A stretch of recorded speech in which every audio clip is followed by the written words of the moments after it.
대한민국 국적의 토트넘 FC 소속 축구선수 손흥민 선수의 가치가 날이 갈수록 폭등하고 있습니다. 현재 대한민국 축구 국가대표팀의 주장이며 프리미어리그, UEFA 챔피언스리그 아시아인 역대 최다 득점자이자 아시아 선수 최초로 발롱도르 후보 30인에 선정되고 프리미어리그 이달의 선수를 2회 수상하는 등 뛰어난 커리어를 보유한 21세기 아시아와 대한민국 축구계의 아이콘 손흥민 선수가 현지에서 화제가 되고 있는 상황에 대해 자세히 알아보겠습니다. 팩트TV 팩트체크. 최근 손흥민 선수의 재계약 추진 소식이 들려오면서 영국의 축구 팬들의 관심이 집중되고 있습니다. 근데 팬들의 반응이 심상치 않습니다. 손흥민 선수의 활약에 비해 연봉이 턱없이 부족하다는 것입니다. 축구 통계 매체 트랜스퍼 마크트는 이번 시즌에 참가하는 선수 중 가장 비싼 몸값을 자랑하는 선수들을 추려 베스트 11을 발표했습니다. 손흥민은 단짝 해리 케인과 함께 투톱에 위치했고, 이 밖에 나폴리의 칼리두 쿨리발리, 아스널의 토마스 파티, AC밀란의 잘루이지, 돈나룸마 등 유럽 무대에서 인정받은 선수들이 명단에 포함되었습니다. 최근 활약에 따라 EPL 선수들의 몸값을 수정해 발표한 트랜스퍼 마크트 자료에 따르면 코로나19 여파로 몸값이 5,760만 파운드, 약 850억 원까지 떨어졌던 손흥민의 몸값은 이번에 6,750만 파운드, 1,000억 원대로 회복되었습니다.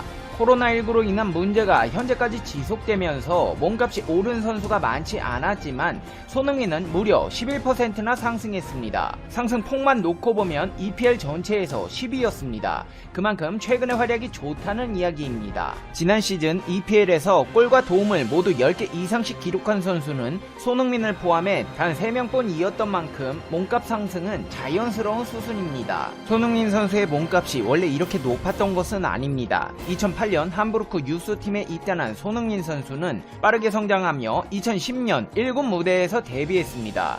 특히 프리시즌 9경기에서 9골을 터뜨리며 함부르크의 특급 재능이라는 평가를 받았고, 당시 독일의 축구 이적 전문 사이트 트랜스퍼 마켓은 손흥민의 몸값을 13만 5천 파운드, 2억 원으로 평가했습니다. 2억으로 평가받던 손흥민 선수의 몸값이 10년 만에 1,000억으로 폭등한 것입니다. 사실 이 정도 가치도 저평가라고 느껴질 정도로 최근 손흥민 선수의 활약은 무서운 페이스입니다. 손흥민 선수는 이번 시즌 8경기에 출전해 무려 9골 4도움을 올리고 있습니다. 프리미어리그 5경기에서 7골, 유로파리그 예선 2경기에서 1골, 유로파리그 본선 1경기에서 1골입니다. 시즌 초반이긴 하지만 경기당 평균 득점이 1.12골에 달합니다. 이는 득점기계 크리스티아노 호날두의 전성기 시절 페이스와 비슷합니다.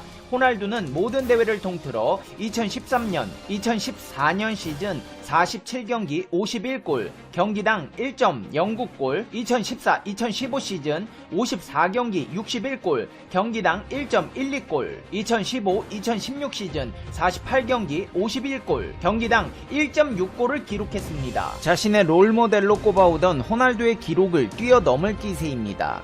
이렇게 뛰어난 활약을 펼치는 손흥민을 두고 다른 아시아권 국가들에서는 각양각색의 반응을 보이고 있는데요. 일단 중국에서는 손흥민을 까내리고 크리스티아노 호날두를 치켜세웠습니다. 손흥민의 몸값이 호날두보다 높다고 해서 호날두보다 위라고 생각하는 것은 착각이라는 것입니다. 중국 신화스포츠는 손흥민의 이적 시장 가치가 호날두를 뛰어넘었다면서 한국에서 호날두를 빈정대고 있다. 6천만 유로 약 797억 원이 있다면 손흥민을 살까 호날두를 살까? 손흥민은 호날두에 미치지 못한다고 전했습니다. 그러면서 호날두는 최근 몇 년간 가장 낮은 몸값이다. 1억 유로가 넘었는데 세월의 무상함을 느낀다. 반면 손흥민은 한창때 선수인 만큼 당연한 몸값이다. 손흥민의 가치는 아시아 선수 최고이며 기적이다. 한국에서는 우월감을 느끼고 있다. 하지만 정상이 아니다. 자국 선수들을 호평하는 것을 넘어 호날두를 조롱하고 있다. 유벤투스의 한국 방문 경기 때 호날두가 나오지 않았지만 지난 일이다. 손흥민은 선수 생활 전성기다. 호날두는 35살로 황혼기다. 호날두의 몸값이 떨어지는 것은 정상 아닌가? 이미 호날두는 전설이다. 세계적인 영향력을 본다면 손흥민과 호날두는 비교가 안 된다. 단순히 숫자만 손흥민이 앞설 뿐이다. 구단들이 돈이 있다면 호날두를 살 것이라고 적었습니다. 중국에서는 손흥민을 아시아 최고라고 하면서도 호날두와 손흥민이 비교되는 것에 대해 불편한 기색을 드러내고 있습니다. 한편 자국에서는 손흥민과 같은 선수가 나오지 않을 것이라며 자주 섞인 푸념을 늘어놓는 국가도 있습니다. 바로 일본입니다. 일본의 축구 팬들은 자국에서 이만한 공격수가 나올 수 없다며 씁쓸한 모습을 보이고 있습니다. 일본 축구 전문 매체 게키사카는 손흥민이 아시아인 최초로 금자탑을 쌓았다는 제목의 기사에서 이 기록은 아시아 최초이자 최대 축구 업적이라고 치켜 올렸습니다. 해당 기사는 포털 사이트 야후재팬에서 가장 많이 본 뉴스 1위에 오를 정도로 일본 팬들의 큰 관심을 받았습니다. 일본 팬들은 주로 손흥민이 부럽다는 의견의 댓글을 달았는데요. 그 중에서도 손흥민과 같은 공격수는 일본에서 나올 수 없다며 자괴감을 느낀 듯한 의견들이 눈길을 끌었습니다. 일본 네티즌들은 크고 빠르고 잘한다. 아쉽지만 일본인은 그렇지 못하다. 프리미어리그에서 성공하기 위해서는 기술뿐 아니라 피지컬도 갖춰야 한다. 피지컬이 없다면 어렵다. 일본에서는 피지컬이 좋으면 수비수로 육성된다. 손흥민은 이미 아시아 레벨과는 현격한 차이가 있다. 생선회와 불고기의 차이일 수도 있다는 등의 의견들을 내놨습니다. 상황이 이렇게 되자 애가 타는 쪽은 손흥민의 소속팀인 토트넘입니다. 가뜩이나 높은 손흥민의 가치가 올 시즌 초반 상한가를 치고 있는 상황이고 여기저기서 눈독 들이는 구단이 한두 개가 아니다 보니 다니엘 레비 토트넘 호퍼스 회장의 발등에 불이 떨어졌습니다. 토트넘 측에서는 계약 기간이 2년 이상 남았지만 서둘러 에이스 지키기에 나섰습니다. 영국 일간지 데일리 메일은 토트넘이 손흥민과 재계약 협상을 진행할 계획이라며 조세 모리뉴 감독은 재계약 대상 선수 중 손흥민을 우선순위로 여기고 있다고 밝혔습니다. 손흥민과 토트넘의 계약 기간은 2023년 6월까지 아직 여유가 있지만 무섭게 치솟는 그의 주가는 레비 회장을 한 발 먼저 움직이게 한 것입니다. 손흥민은 서두를 이유가 없습니다. 매 시즌 성장하고 있는 그는 이미 독일 분데스리가와 챔피언스리그 활약을 통해 어느 곳에서든 통할 수 있다는 걸 입증했습니다. 물론 무리뉴가 축구하는 스타일이 정착되어 가고 있고 토트넘이 어느 때보다 공격적인 보강을 이뤘기에 잔류 또한 나쁜 선택지라고 할 수 없지만 다만 분위기에 휩쓸려 도장을 찍을 필요는 없다는 것입니다. 영국 매체들은 토트넘이 손흥민과 연장 계약을 추진하고 있다. 손흥민의 연봉이 대폭 오를 것이라는 분석을 내놓고 있는데요. 그 중에서도 더 애슬레틱은 손흥민의 연장 계약에 대해 두 가지 질문을 던지고 이유를 설명했습니다.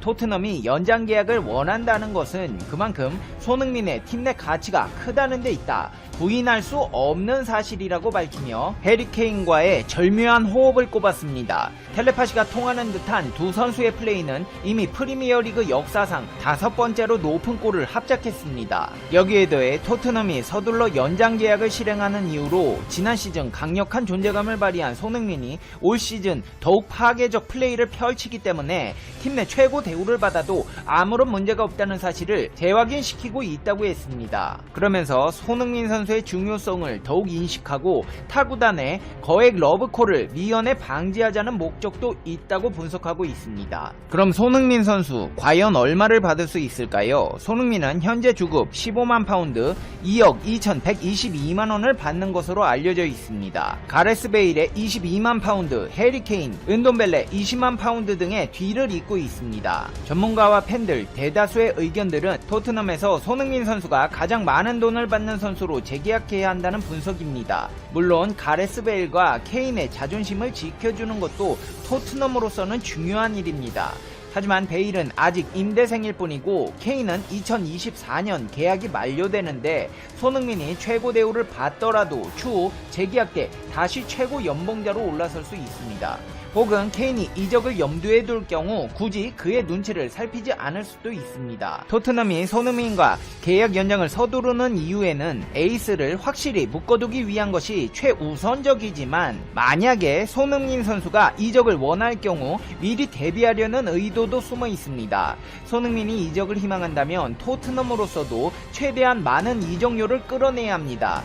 레비 회장이 지금껏 해온 방식이고, 과거 베일, 카일 워커 등도 계약 만료 2년을 남긴 시점에서 거액의 이적료를 안기며 새 유니폼을 입었습니다. 우리가 손흥민 선수를 기용하지 못할 바에야 이적료로 돈이라도 많이 남기자는 것입니다. 이렇게 손흥민 선수를 두고 소속팀 토트넘에서 적극적인 구애를 펼치고 있음에도 불구하고 네티즌들의 반응은 시큰둥합니다. 세계 최고 활약을 펼치고 있는데 지금까지 겨우 이거 받고 있었냐?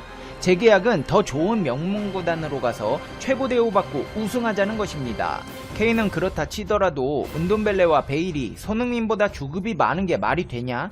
손흥민은 연봉 협상이 있어 너무 착하다. 그래도 손흥민은 B클럽으로 이적해서 우승하는 거 보고 싶긴 하다. 손흥민 아버지가 한국인 에이전트, 현지 독일 에이전트에게 당하고 또 당할까 걱정이다. 전문 협상가를 레비 면담 때 데려가세요. 재계약 아직 안 한 거 아닌가요? 그리고 시즌 끝날 때까지 절대 재계약하면 안 된다고 봅니다. 케인과 동등이고 나발이고 선수는 연봉이 자기 가치임. 3억이면 짐 싸는 게 맞아. 케인이야 영국산 스트라이커라 토트넘 레전드 될 각이 보이지만 손은 아니다. 짐 싸서 챔스나 리그 우승 가능한 곳으로 가는 게 맞지 싶음. 중국에서 코로나19 신규 확진 환자와 무증상 감염자가 각각 16명과 44명 늘어났습니다. 중국 국가위생건강위원회는 지난 18일 하루 동안 중국 본토의 코로나19 신규 확진 환자는 16명이며 사망자는 없었다고 19일 발표했습니다. 이 가운데 9명은 해외 여유입 사례며 7명만 본토 발생입니다. 본토 발생 환자는 나흘 연속 두 자릿수를 기록하다 다시 한 자릿수로 떨어졌습니다. 러시아발 환자 유입으로 비상이 걸린 동북부 해룡 장성에서는 전날 확진 환자 6명, 무증상 감염자 4명이 새로 발생했습니다. 최근 러시아에 있던 중국인들이 육로로 입국해 확진 판정을 받는 사례가 급증하고 있습니다. 전날 상하이에서는 해외 여기입 환자 7명이 발생했습니다. 확진 환자와 별도로 핵산 검사 양성 반응을 보였지만 발열, 기침 등 증상을 나타내지 않은 무증상 감염자는 중국 전역에서 44명이 새로 확인됐습니다. 이 가운데 해외 유입은 3명입니다. 현재 의학 관찰을 받는 무증상 감염자는 1,000명 밑으로 내려간 999명입니다. 중국의 코로나19 누적 확진 환자는 총 82,735명이며 사망자는 4,632명입니다. 중국 공산당이 스스로를 전염병을 퇴치한 대국으로 묘사하고자 여론을 통제하는 가운데 많은 중국인들은 그 말에 숨겨진 의미를 파악하고 있다. 중국의 관영 언론들은 3월 11일 동부 산둥성 옌타이시에서 마지막 코로나 환자 47명이 완치 판정을 받은 후 퇴원했다고 보도했다. 옌타이 보건위원회의 부위원장인 장쿠 양은 언론사에 옌타이시에는 더 이상 코로나 환자가 없다고 알렸다. 하지만 이에 정통한 한 소식통은 피터 윈터의 그 다음 날 코로나 중환자 한 사람이 시의 한 병원에서 사망했다고 말했다. 그 소식통은 상부의 질책을 두려워하는 여러 현지 정부는 코로나19 발병 건수가 0으로 감소했다고 보도해야 한다고 설명했다. 사망 건수가 더 늘어나더라도 신종 코로나 바이러스 건으로 계산되지 않습니다. 그가 덧붙인 말이다. 2월 중순부터 코로나19 발병 건수가 0으로 감소했다는 보도가 중국 전역에서 자주 등장했지만 많은 사람들은 그와 정반대되는 내용을 제보하고 있다. 산둥성 서우광시의 여러 소식통들이 피터 윈터에 전한 말에 따르면 현지 정부는 코로나19 사망자 수를 은폐하였으며 사망자 친척들의 입을 막기 위해 금전을 제공하기도 했다. 그 결과 전염병이 억제되었다는 거짓 인상이 심어진 것이다. 피터 윈터는 이런 종류의 제보를 전국에서 계속적으로 받고 있다. 사람들이 정부가 검열한 뉴스를 보는 반면 실제 상황을 알고 있는 관계자들은 그들의 친척들에게 전염 위험이 아직도 크니 집에 머물라고 신신당부. 이런 정보의 불일치에 사람들은 불안해한다. 익명으로 피터 윈터에 얘기한 한 남성은 많은 중국인들이 정부가 발표한 뉴스를 정반대의 시각으로 보는 법을 배웠다고 말했다. 한예로 그의 아내는 정부가 올해 곡물이 풍부하다며 중국이 곡물 부족 사태를 겪을 것이라는 루머를 부인한 직후 양식을 얼마 비축하기로 했다. 관영 언론과 정부 관리들이 곡물 부족에 관한 뉴스를 부인하면 할수록 더 많은 사람들이 양식을 사기 시작했다. 그들의 공포는 당국에 대한 불신의 표시이다. 아이들조차 정부의 정보에 혼란스러워한다. 산둥성 더저우시 종현의 초중학교에서는 전염병 예방 수업을 마련했다. 그 수업에서 교사들은 교육국이 제공한 정보에 따라 코로나 바이러스는 박쥐에서 유래했다고 설명하며 이를 먹고 전염병을 유발시킨 자들을 비난했다. 학생들의 한 학부모는 피터 윈터에 이렇게 말했다. 아들이 혼란스러워해요. 정부가 코로나19의 책임이 미국에 있다더니 이제는 박쥐에서 유래했다고 말하니 말이에요. 온라인상에서도 유사한 질문이 올라왔다. 한 네티즌은 이렇게 말했다. 중국 공산당은 미군이 우한에 전염병을 가져왔다고 생각하면서 왜 비밀을 그렇게 오랫동안 감추어왔나요? 중국 정부와 미국이 한통속입니까? 바이러스가 미국에서 유래했다면 미국과의 통로를 진작 차단했어야지 왜 오히려 미국이 중국발 비행기를 차단한 첫 번째 국가라며 비난했습니까? 거짓말 하나를 숨기려면 1000개의 거짓말이 필요하다는 속담이 있다. 비국적이게도 전 세계는 중공의 거짓말로 엄청난 대가를 치르고 있다. 신종 코로나 바이러스 감염증 중격 등으로 전 세계 달러 수요가 늘고 있지만 중국은 미국에 대한 의존을 꺼리고 있다는 관측이 나왔다. 18일 홍콩 매체 사우스 차이나 모닝 포스트에 따르면 코로나19 여파로 기업들의 대금 결제를 위한 달러가 부족한 상황이지만 중국은 달러를 얻기 위해 미국의 도움이 필요하다는 이미지를 원하지 않는다는 게 전문가들의 의견이다. 또 미국도 미중 무역 전쟁 등을 통해 중국과의 대립을 심화시켜온 상황에서 중국에 도움을 주기 위해 서두르지 않는다는 것이다.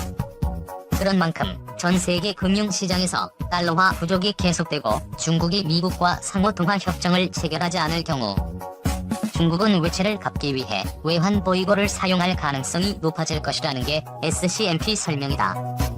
앞서 미국 연방준비제도는 코로나19 등으로 인한 경제 충격이 우려되자 지난달부터 기준금리 인하와 자금 공급 계획 발표 등으로 유동성을 주입해왔다.